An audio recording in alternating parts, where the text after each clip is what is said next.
Hey guys, welcome to Tea Time with Tyler, and we have an awesome guest this week. Sandy Williams is with us, and we're going to talk a little bit about some awesome things that have been happening and God working in the midst of this coronavirus pandemic.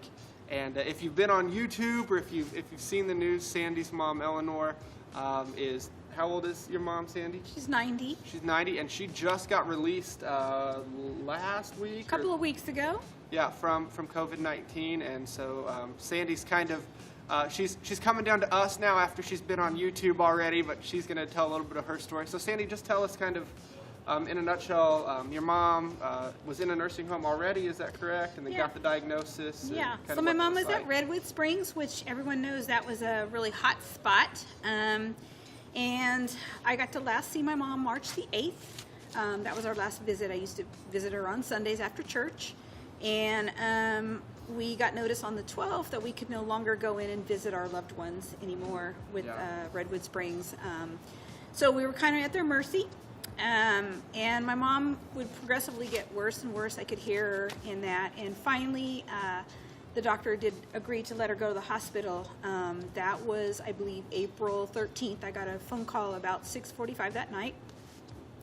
And my mom just did not know what was going to happen. She could barely breathe. It was really scary for me being on the other end, because during COVID, of course, we were all locked out and can't see anybody and can't be with our loved ones at the hospital. That's probably the hardest thing, is to watch your loved one be there by themselves. The next day, I got a phone call saying they really didn't think my mother was going to make it. Wow.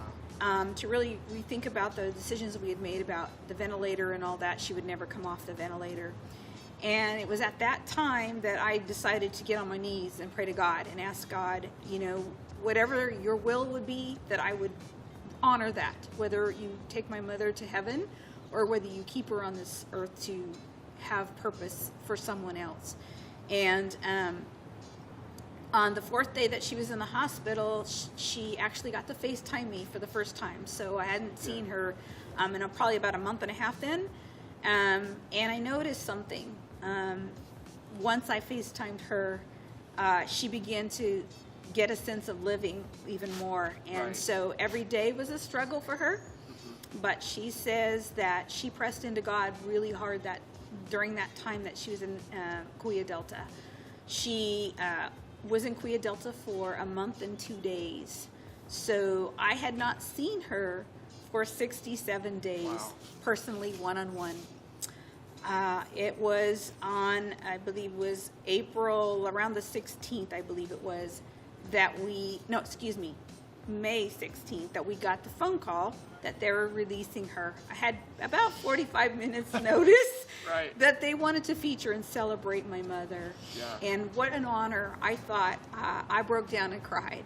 It's an emotional story for me, because God is so powerful and has been so powerful during this story.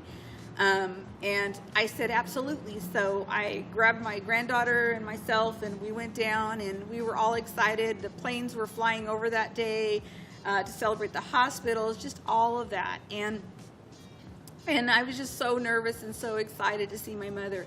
What I didn't know is whether I'd be able to touch my mother or not, see her face to face. And so we did our little interview outside, pre-interview, and I had anticipation of, I didn't know what was really going to happen. Right. And I didn't know until almost to the very end that I could actually touch my mother. Someone come and told me, your mother's COVID negative. Yeah. And they said, when you see her coming down the hall, and there's all these doctors lined up, as you see in the video, just applauding and all that. It was just so emotional for me.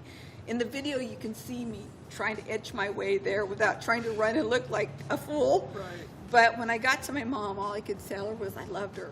Yeah. And when I looked at all the doctors and I saw all their eyes and the nurses, I just had to reach out and tell them we all prayed for them, because that was something I did every day when I called for an update from my mom.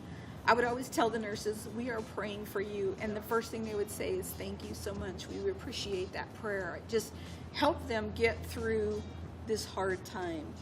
And And I believe that's the purpose that my mom lived through this, to give the people the sense of hope. That my mom is 90 years old and she fought this really hard and survived.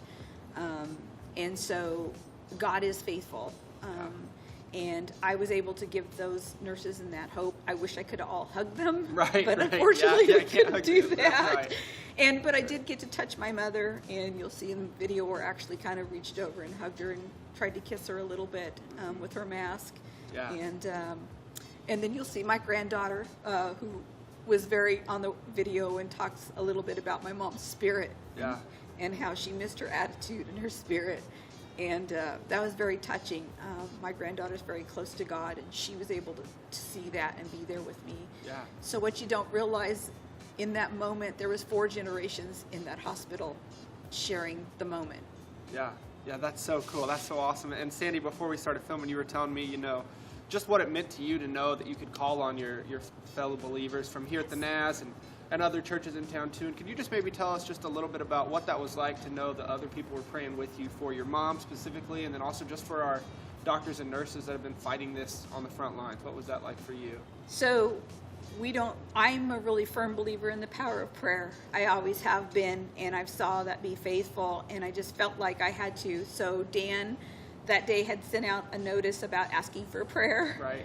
And Dan knows my mother through the senior group that we used to go to, play bingo and that. And this is Pastor Dan that leads Pastor that. Dan, yes. And so he sent out the word. I saw that. And I began to feel that power of prayer. And a couple of my friends here that were praying, and everyone was praying. All of the churches that I knew that my brothers are affiliated were all praying as well. Yeah. And I just felt that power of the prayer, and that's really kept me going. And people would text me and say, "How are you doing, Sandy?" Yeah. And we're praying, and just all of that was just so wonderful to feel that. And so I thank the NAS family for doing that for me and my mom, because that was the power in the prayer that I believe moved this story as well. Yeah, absolutely. Yeah, and make sure to, I think we'll probably put a link up to this video where you can see the video from Cahuilla Delta.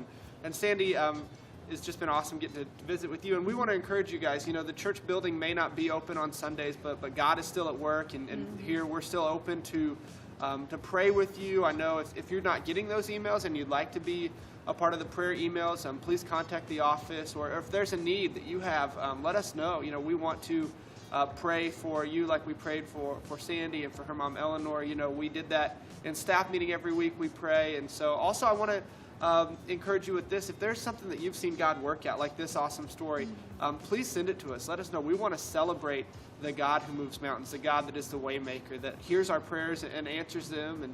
And as he's hearing our prayers and answering our prayers, he's the God of comfort too, that walks with us through that. And so we hope that you guys have been touched by this story. And let me tell you, if you want to hear someone that can tell you story after story of God's faithfulness, contact the office and we'll get you Sandy's number. It's been awesome getting to hear just the faithfulness of God. And know that we love you guys and we hope you enjoy the service. And hopefully, I know we're working with district leadership and denominational leadership and all the governmental places, as well as we're working on what our reopening plan looks like so that we can gather together in ways that are safe and keep everyone healthy, but also bring us back together. And so you'll be hearing more about that from Pastor Sarah and our awesome leadership team as the weeks progress. So we love you guys and enjoy the service. Have a great day. Thank you for your prayer. Yeah, thank you so much, Sandy, for being with us.